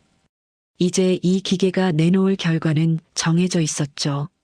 친생자 관계 불일치, 상구와 주희가 부자 관계가 아니라는 거짓 결과가 며칠 뒤 두 사람의 손에 쥐어지게 될 거였습니다. 검사를 마치고 건물 밖으로 나온 두 사람의 표정은 사뭇 달랐습니다. 주희는 비로소 희망 섞인 한숨을 내쉬었어요. 가장 어려운 고비를 넘긴 것 같은 안도감이 얼굴에 서려 있었죠. 하지만 상구의 표정은 달랐습니다. 걸음을 옮기면서도 뭔가 찜찜한 기분을 떨칠 수가 없었어요. 밑바닥에서 오래 구르며 다져진 본능이 경고음을 보내고 있었습니다. 아까 검사소 복도 끝에서 스쳐 지나간 양복 차림의 남자. 검사소 직원치고는 지나치게 매끈한 구두를 신고 있었고 상구와 눈이 마주치자 자연스럽지 못하게 고개를 돌렸죠. 그리고 무엇보다 접수부터 채취까지 모든 과정이 너무 순조로웠습니다. 기태라는 인간이 자기 눈앞에서 주의를 빼앗기고 가만히 있을 리가 없었어요. 분명 뒤에서 뭔가를 건드렸을 거야. 그놈이 이렇게 조용할 리가 없어. 상구는 트럭 운전석에 올라타면서 백미러로 검사소 건물을 노려보았습니다. 3층 창문에 비치는 형광등 불빛이 유난히 차갑게 느껴졌죠. 주희가 조수석에서 괜찮니? 라고 물었지만 상구는 짧게 네라고만 답하고 시동을 걸었습니다. 트럭이 검사소를 빠져나가는 동안 상구의 머릿속에서는 이미 다음 수가 돌아가고 있었습니다.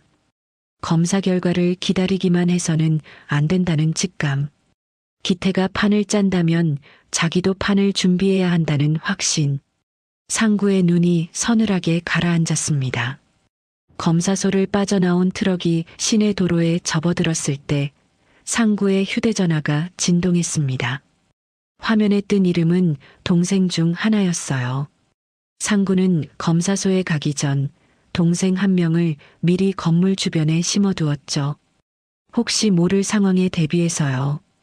전화를 받자 동생의 급한 목소리가 흘러나왔습니다. 형님 생각이 맞는 것 같습니다.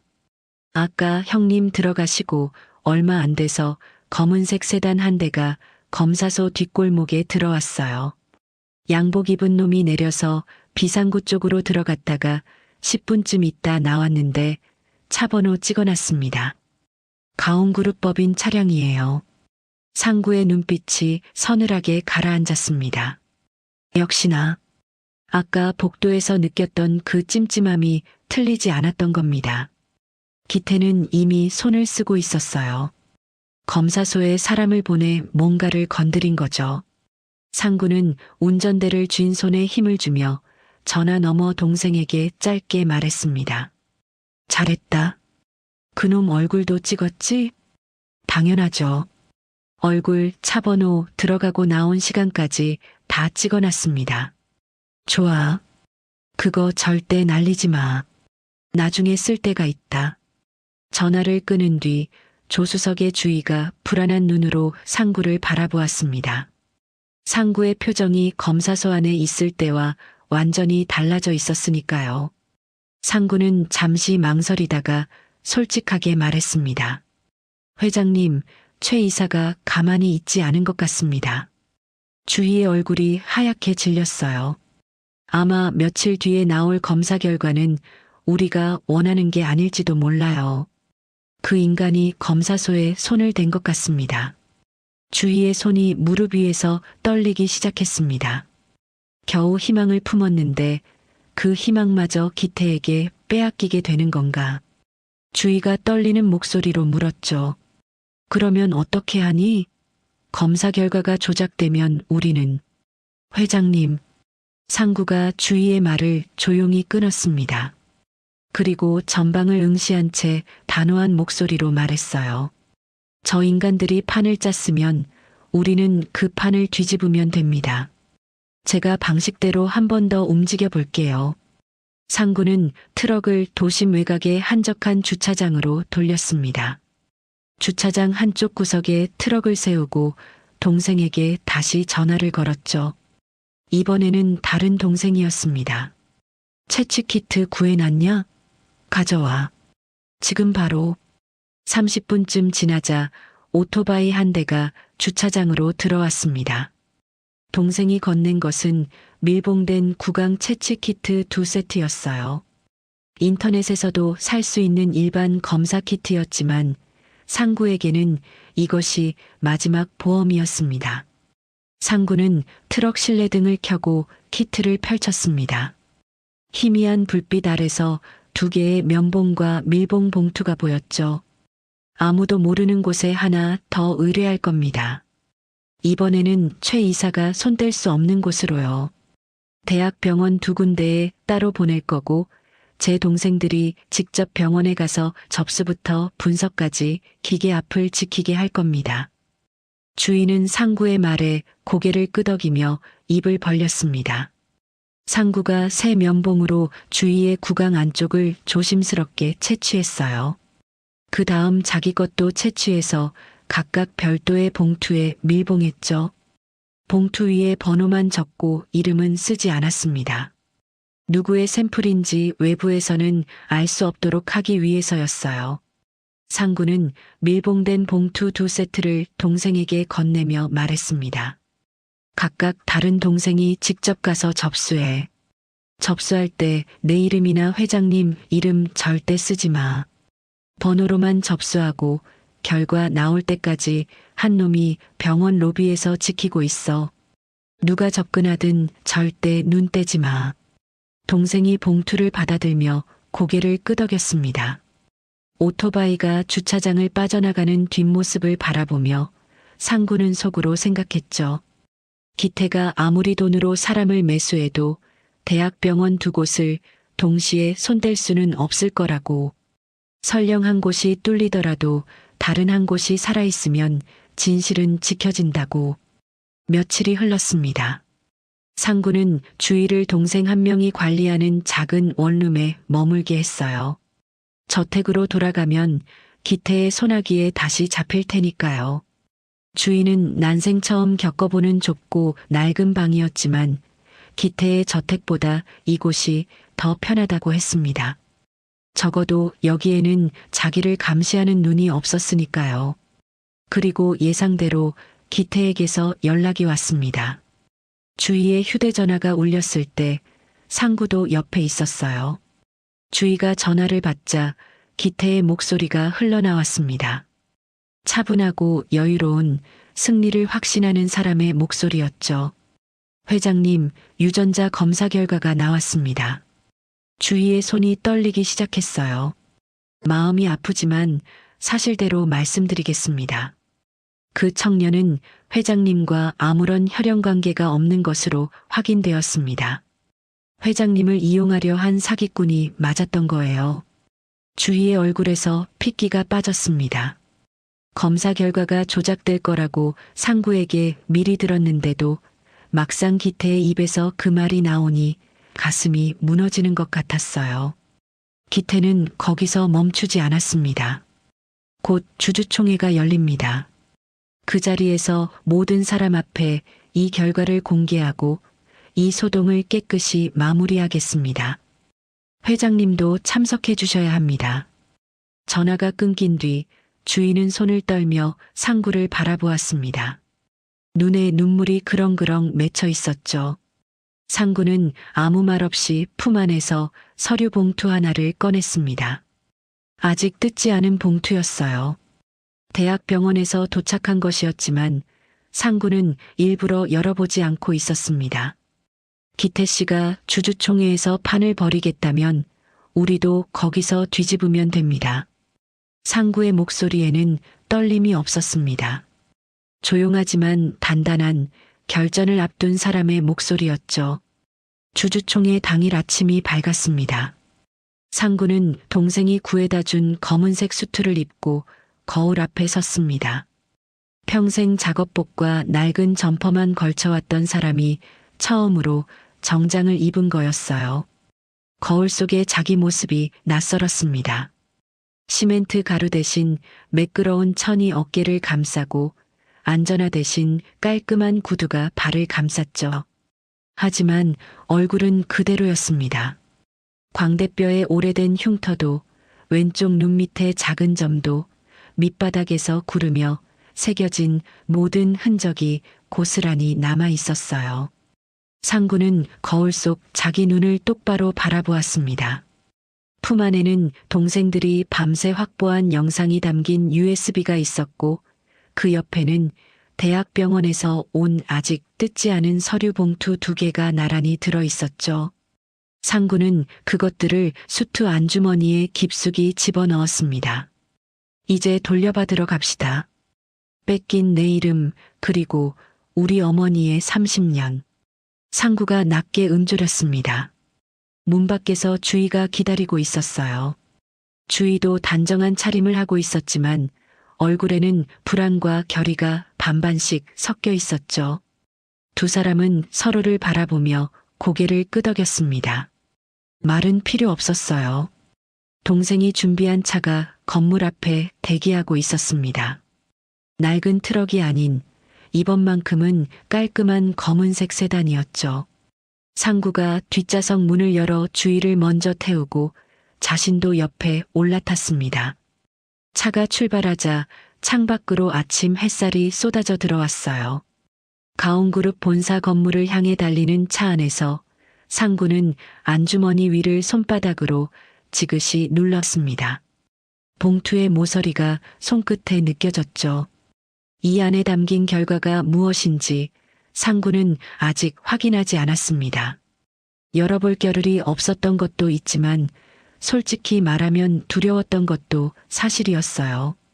만약 이 결과마저 자기가 원하는 답이 아니라면 그때는 정말 모든 게 끝이니까요. 하지만 상구는 고개를 들었습니다. 앞 유리 너머로 가온그룹 본사의 거대한 건물이 점점 가까워지고 있었어요. 결전의 무대가 눈앞에 있었습니다. 가온그룹 본사 25층 대회의실. 통유리 너머로 서울 도심이 한눈에 내려다 보이는 이 방은 평소 이사회나 중요한 의결이 있을 때만 열리는 곳이었습니다. 오늘 이 방의 문이 활짝 열려 있었죠. 길게 늘어선 회의 탁자 양편으로 수십 명의 주주들이 빼곡히 앉아 있었고 뒤편에는 초청받은 기자들이 카메라와 녹음기를 꺼내놓고 있었습니다. 임시 주주총회. 기태가 직접 소집한 자리였어요. 단상 위에 선 기태는 완벽했습니다. 깔끔하게 빗어넘긴 머리, 흠 하나 없는 감색 수트, 금태 안경 너머로 빛나는 자신감. 기태는 주주들의 얼굴을 천천히 훑어보며 여유롭게 입을 열었습니다. 존경하는 주주 여러분, 오늘 긴급히 자리를 마련한 이유를 말씀드리겠습니다. 기태의 목소리는 낮고 묵직했어요. 마이크를 통해 회의실 구석구석까지 울려 퍼졌죠. 최근 우리 회장님을 현혹하여 거액의 재산을 노린 파렴치한 사기꾼이 나타났습니다. 전과 이범의 건설 현장 노동자가 회장님의 돌아가신 아드님을 사칭하며 접근한 겁니다. 하지만 진실은 숨겨지지 않는 법이죠. 기태가 손짓을 하자 뒤편의 대형 스크린에 유전자 검사 결과지가 떴습니다. 화면 가득 채운 글씨 중에서 단 한 줄이 빨갛게 표시되어 있었어요. 친생자 관계 성립 안 됨. 회의실 안에 탄식과 수군거림이 퍼졌습니다. 기자들의 카메라 셔터 소리가 빗발쳤죠. 기태가 고개를 돌려 회의실 앞줄에 앉아 있는 주희를 바라보았습니다. 주희는 창백한 얼굴로 두 손을 무릎 위에 포갠 채 꼼짝도 하지 않고 있었어요. 기태가 부드러운 척 목소리를 낮추며 말했습니다. 회장님, 이제 그만 고집을 내려놓으십시오. 마음이 약해지셔서 사기꾼에게 속으신 겁니다. 정신 건강도 우려되는 상황이니 경영 일선에서 잠시 물러나시는 게 어떻겠습니까? 기태의 비서가 서류 한 장을 주희 앞에 내밀었습니다. 경영권 위임 동의서. 사인 한 번이면 가온그룹의 모든 권한이 기태에게 넘어가는 종이었죠. 기태는 주주들의 시선을 의식하며 안타까운 표정을 지었지만 그 눈 속에는 30년간 기다려온 순간이 코앞에 왔다는 탐욕이 번뜩이고 있었습니다. 주희의 손이 떨리고 있었습니다. 펜을 잡아야 하는지 거부해야 하는지 수십 쌍의 눈이 자기를 내려다보는 이 자리에서 유전자 검사 결과까지 아니다라고 나온 마당에 무슨 말을 할 수 있겠어요. 주희의 손가락이 펜 쪽으로 천천히 뻗어갔습니다. 바로 그 순간이었습니다. 쾅! 회의실 뒷문이 벽에 부딪힐 만큼 거칠게 열렸습니다. 모든 시선이 일제히 뒤로 쏠렸죠. 문 앞에 한 사내가 서 있었습니다. 상구였어요. 하지만 지금까지의 상구가 아니었습니다. 시멘트 가루가 앉은 작업복도 낡은 안전화도 아니었어요. 몸에 딱 맞는 검은색 수트에 넥타이까지 맨 상구가 곧은 허리로 회의실 안을 똑바로 바라보고 서 있었습니다. 얼굴의 흉터는 그대로였고 손은 여전히 거칠었지만 눈빛이 달랐어요. 밑바닥에서 올라온 사람의 서슬 퍼런 각오가 그 눈 안에 가득 차 있었죠. 상구의 뒤로 동생 넷이 나란히 서 있었습니다. 한 명은 카메라를, 한 명은 노트북을 들고 있었어요. 기태의 미소가 얼어붙었습니다. 당장 이 전과자를 끌어내. 기태가 소리쳤습니다. 경비 2명이 상구 쪽으로 달려갔지만 상구는 눈길도 주지 않았어요. 대신 입을 열었죠. 마이크 따위 없어도 회의실 끝까지 울리는 공사 현장에서 단련된 우렁찬 목소리였습니다. 사기극은 그쪽이 전문인 것 같은데 최 이사님. 그 한마디에 회의실이 쥐 죽은 듯 조용해졌습니다. 경비원들도 멈칫했어요. 기자들의 카메라가 일제히 상구에게로 돌아갔죠. 상구는 주머니에서 USB 하나를 꺼내 들었습니다. 검은색 몸체에 하얀 테이프가 감긴 아무것도 아닌 것 같은 물건이었어요. 하지만 기태의 눈이 그 USB를 보는 순간 미세하게 흔들렸습니다. 이거 한번 틀어보시죠. 상구가 USB를 회의실 제어실 직원에게 건넸습니다. 직원이 망설이자 주주 한 명이 틀어봐라고 말했고 곧 대형 스크린의 화면이 바뀌었어요. 영상이 재생되었습니다. 화질은 좋지 않았지만 내용은 선명했어요. 검사소 비상구 계단. 콘크리트 벽 사이의 좁은 공간에서 양복 입은 남자가 흰 가운을 입은 직원에게 두툼한 봉투를 건네고 있었죠. 상구의 동생이 찍어둔 그 영상이었습니다. 음성까지 잡혀 있었어요. 강상구와 최주희 샘플, 무조건 친생자 관계 불일치로 받고 결과만 가져오면 잔금도 입금한다. 양복 남자의 얼굴이 비상등 불빛에 드러났습니다. 기태의 비서였어요. 회의실이 벌집을 쑤셔놓은 듯 술렁거렸습니다. 주주들이 자리에서 일어서고 기자들이 앞다투어 카메라를 들이밀었죠. 기태의 얼굴이 시뻘겋게 달아올랐습니다. 이건 조작이야. 저놈이 만들어낸 가짜 영상이라고. 기태가 악을 쓰며 스크린을 가리켰지만 상구는 멈추지 않았습니다. 품 안에서 두툼한 서류 봉투 2개를 더 꺼냈어요. 갈색 봉투 위에는 각각 대학병원의 직인이 선명하게 찍혀 있었죠. 당신이 손대지 못한 곳에서 받은 진짜 결과지입니다. 상구가 봉투를 뜯고 결과지를 한 장씩 꺼내 단상 위에 펼쳤습니다. 카메라 플래시가 터지는 가운데 2장의 서류에 적힌 숫자는 똑같았어요. 친생자 관계 일치 확률 99.99%. 상구가 고개를 들어 기태를 똑바로 바라보았습니다. 내가 바로 당신이 30년 전 불길 속에 던져버린 회장님의 아들 한성재입니다. 그 한마디가 떨어지는 순간 회의실 안의 공기가 완전히 바뀌었습니다. 웅성거림이 폭풍처럼 번졌고 주주들의 시선이 일제히 기태를 향했죠. 기태는 얼굴이 흙빛으로 변한 채 뒷걸음질을 쳤습니다. 입을 벌려 뭔가를 말하려 했지만 아무 소리도 나오지 않았어요.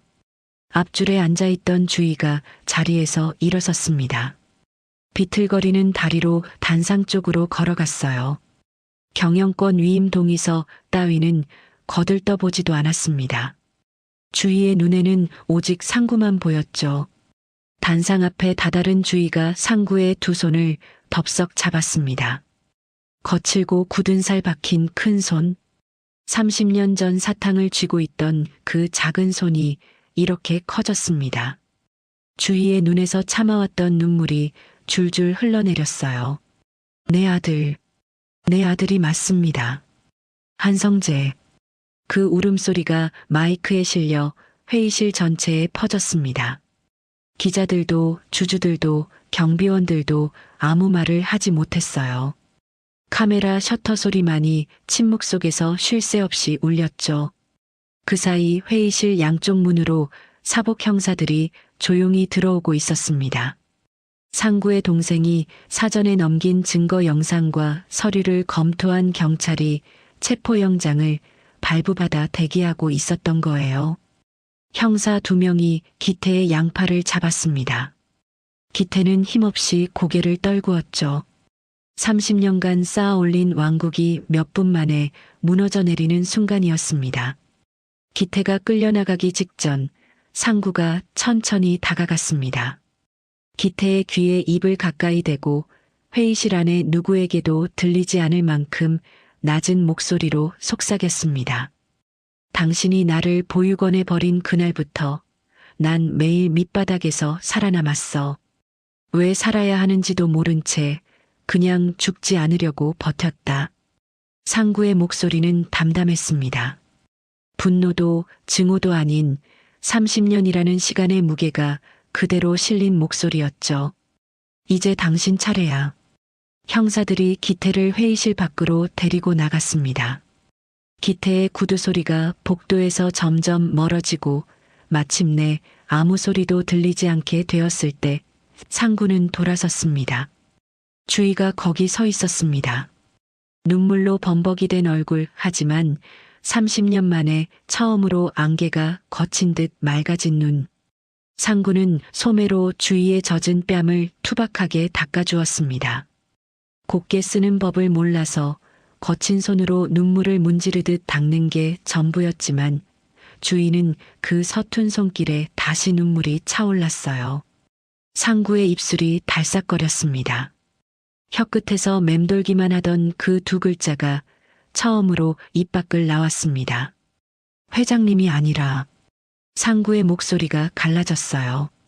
눈시울이 벌겋게 물들었지만 끝까지 말을 이었습니다. 엄마, 이제 집에 가요. 주희가 상구의 품에 안겼습니다. 검은 수투 위로 주희의 눈물이 번졌지만 상구는 움직이지 않았어요. 그저 투박한 두 팔로 어머니를 조심스럽게 감싸 안았습니다. 한 번도 안아본 적 없는 사람을 안는 법을 모르는 것처럼 서툴고 어색하게, 하지만 그 어떤 포옹보다 단단하게. 회의실 안에 수십 명이 그 장면을 지켜보았습니다. 아무도 입을 열지 않았어요. 카메라를 들고 있던 기자조차 셔터를 누르지 못하고 그저 두 사람을 바라보고 있었죠. 25층 통유리 너머로 오후의 햇살이 비스듬히 들어와 두 사람의 어깨 위에 내려앉았습니다. 30년간 멈춰있던 시간이 다시 돌아가기 시작했습니다. 주주총회장이 아수라장이 된 그날 이후 세상은 빠르게 돌아갔습니다. 기태는 현장에서 긴급 체포된 뒤 검찰로 넘겨졌고 수사가 시작되자 30년간 감춰져 있던 추악한 진실이 줄줄이 쏟아져 나왔습니다. 30년 전 화재 당일 새 살배기 성재를 버리고 다른 아이의 유고를 성재의 것으로 위장한 유기 혐의. 주희에게 수년간 안정제라 속이며 판단력을 흐리는 처방을 계속한 혐의. 유전자 검사 결과를 돈으로 조작한 증거인멸. 거기에 가온그룹 경영권을 빼돌리기 위한 수백억 원대의 횡령까지. 기태가 쌓아올린 왕국은 그가 저지른 범죄의 무게를 이기지 못하고 한꺼번에 무너져 내렸습니다. 법정에서 기태는 끝까지 발뺌하려 했습니다. 화재는 사고였을 뿐이라고, 아이가 죽은 줄 진심으로 믿었다고, 약은 정말 안정제였다고. 하지만 상구의 동생들이 확보한 검사소 비상구 영상, 법인 차량 번호판 사진, 그리고 두 대학병원의 유전자 검사 결과지 앞에서 기태의 변명은 종이장처럼 찢겨나갔죠. 재판부는 기태에게 중형을 선고했습니다. 기태의 얼굴에서 마지막 남은 오만함마저 사라진 건 법봉이 내려치는 그 순간이었습니다. 주희의 곁을 30년간 좀 먹어온 쥐새끼는 그렇게 철창 안으로 사라졌습니다. 그리고 계절이 바뀌었습니다. 봄이 왔어요. 상구는 이제 더 이상 공사 현장의 컨테이너 숙소에서 잠을 청하지 않습니다. 강남 부촌의 저택, 어머니의 집에서 살고 있죠. 하지만 화려한 침실의 킹사이즈 침대는 아직도 어색한 모양이었습니다. 매일 밤 이불을 끌고 거실 소파로 나와 웅크리고 자는 상구를 주희는 처음에 안쓰러워했지만 이제는 그냥 소파 위에 이불을 두툼하게 깔아놓습니다. 아들이 편한 곳에서 자는 게 제일이니까요. 성재야, 이제 그만 일어나서 밥 먹어야지. 이른 아침 주희의 목소리가 거실에 울렸습니다. 상구가 소파에서 부스스한 머리를 들고 눈을 비볐죠. 성재라는 이름이 처음에는 남의 이름 같았는데 매일 아침 엄마의 입에서 그 이름을 들을 때마다 조금씩, 아주 조금씩 제 것이 되어가고 있었습니다. 식탁 위에는 김이 모락모락 나는 밥과 된장찌개, 그리고 반찬 서너 가지가 가지런히 놓여 있었어요. 주희가 직접 차린 밥상이었습니다. 가온그룹 회장이 새벽부터 부엌에 서서 된장찌개를 끓이는 모습을 비서들은 처음에 기겁했지만 주희는 아랑곳하지 않았어요.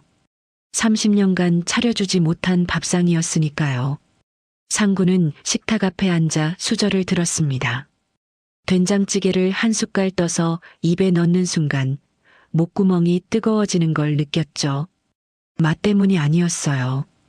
평생을 편의점 삼각김밥과 컵라면으로 끼니를 때우던 사람에게 누군가가 자기를 위해 새벽부터 일어나 끓여준 찌개의 온기가 무엇인지 상구는 33이 되어서야 처음 알게 된 겁니다.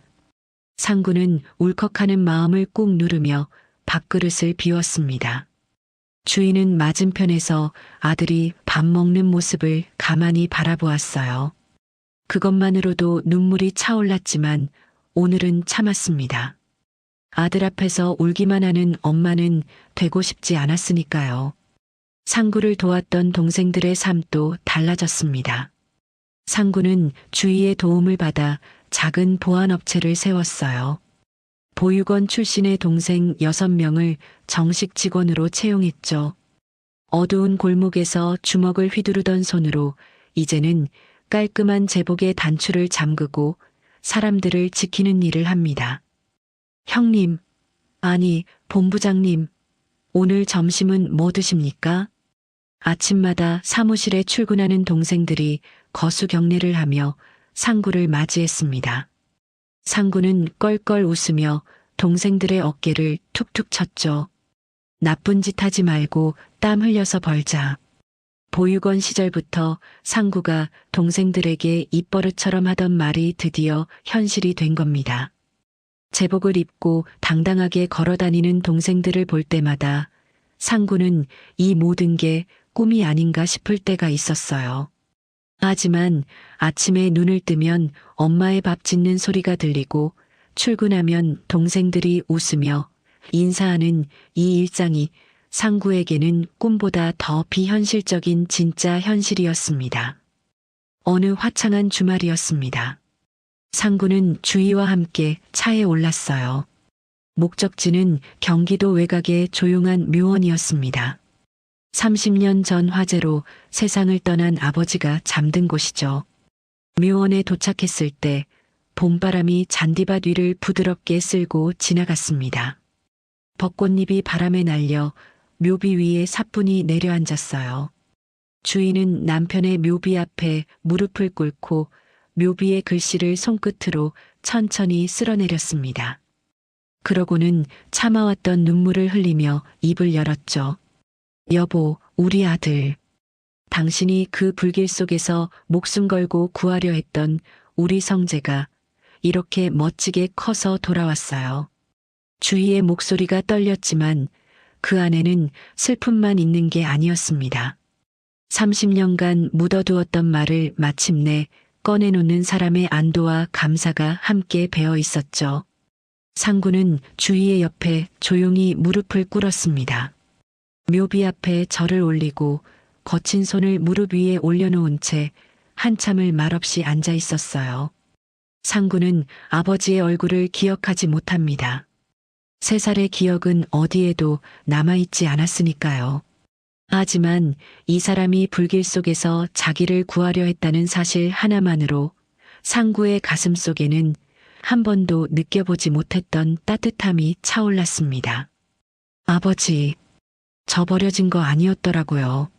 상구는 소리 내지 않고 속으로 말했습니다. 목소리를 내면 울 것 같았거든요.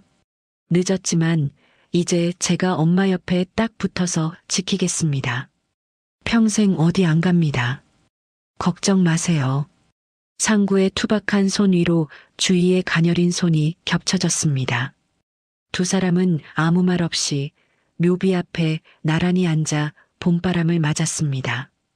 벚꽃잎이 두 사람의 어깨 위로 소리 없이 내려앉았어요.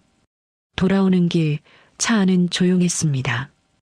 이제 상구가 모는 차는 낡은 트럭이 아니었어요. 튼튼한 세단이었죠. 하지만 상구는 가끔 그 트럭이 그리웠습니다. 엄마를 처음 태웠던 차, 강변 벌판에서 함께 울었던 차, 검사소를 오가며 진실을 향해 달렸던 차. 그 낡은 트럭은 지금 보안업체 주차장 한쪽에 세워져 있었어요. 상구는 그 트럭을 팔지 않았습니다. 아마 앞으로도 팔지 않을 겁니다. 노을이 지는 강변도로를 달리는 세단 안에서 상구는 문득 주머니 속의 사진을 꺼냈습니다. 가재 손수건에 감싸 늘 갖고 다니는 그 사진. 3살배기 성재가 막대사탕을 입에 물고 환하게 웃고 있는 빛바랜 사진이었죠. 상구는 사진 속 아이의 얼굴을 한참 내려다보다가 조수석의 주희를 바라보았습니다. 주희의 얼굴에는 30년 만에 처음으로 안개가 거친 맑은 미소가 피어 있었어요. 집 앞에 차가 멈췄습니다. 상구가 먼저 내려 조수석 문을 열어주었죠. 주희의 손을 잡아 일으키며 상구가 쑥스럽게 웃었습니다. 평생 한 번도 지어보지 못했던 어색하지만 환한 웃음이었어요. 다 왔습니다, 엄마. 이제 밥 먹으러 가요. 주희가 상구의 팔짱을 꽉 꼈습니다. 놓으면 또 사라질까봐 꼭 붙드는 것처럼요. 그리고는 아들의 얼굴을 올려다보며 대답했습니다. 그래, 우리 아들. 어서 들어가자. 현관까지 이어지는 돌길 위로 두 사람의 그림자가 나란히 길게 늘어졌습니다. 노을빛이 그 그림자를 따뜻하게 물들였어요. 길었던 겨울이 끝나고 30년 만에 찾아온 진짜 봄이었습니다. 문이 닫혔습니다. 안에서 밥상 차리는 소리와 웃음소리가 새어나왔어요. 그것으로 충분했습니다. 이 이야기를 만들면서 계속 한 가지 생각이 맴돌았습니다. 만약 상구가 그날 그 지갑을 그냥 지나쳤다면 이 두 사람은 영영 만나지 못했을 거라는 거죠. 30년이라는 시간, 누군가가 만들어낸 거짓말. 그 모든 벽보다 강했던 건 결국 엄마가 지갑 속에 품고 다닌 사진 한 장이었습니다. 포기하지 않은 어머니의 마음이 끝내 아들을 되찾았고 끊어졌던 30년의 시간이 다시 이어졌습니다. 살다 보면 우연처럼 보이는 순간이 사실은 운명의 시작일 수 있는 것 같아요.